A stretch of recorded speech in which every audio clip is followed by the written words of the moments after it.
వాళ్ళకి తెలివి ఉంది, సాంకేతిక నైపుణ్యం ఉంది, వాళ్లకు చెయ్యాలనే ఆతృత ఉన్నది. కానీ ఆర్థికంగా ప్రయోగాలు చేయడానికి ఒక్క రూపాయి లేదు.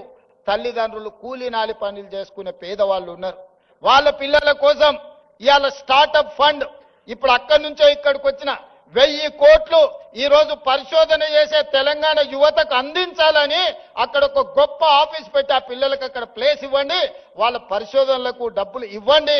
ఒకప్పుడు గూగుల్ కూడా 2 విద్యార్థులు ఒక కార్ షెడ్ లో మొదలు పెడితే ఇవాళ గూగుల్ అయింది. టెస్లా ఇలాన్ మస్క్ ఒక చిన్న పరిశోధన చేస్తే ఇలాన్ మస్క్ అయింది. ఇట్లా చాలా కంపెనీలు ప్రపంచంలో స్టార్టప్స్ గా మారి మొదట్లో చదువుకున్న విద్యార్థులు చిన్న ప్రయోగం చేస్తే ఆ ప్రయోగంలో వాళ్ళు విజయం సాధిస్తే ఈ రోజు ప్రపంచంలోనే ఆగర్భ శ్రీమంతులైనరు.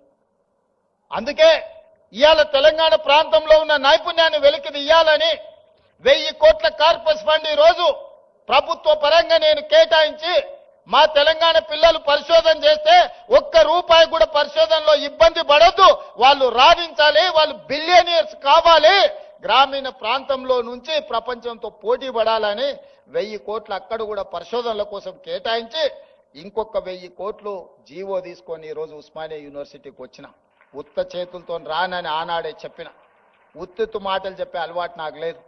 ఎందుకంటే వ్యవసాయం తెలిసినోని, గ్రామీణ ప్రాంతం నుంచి వచ్చినోని.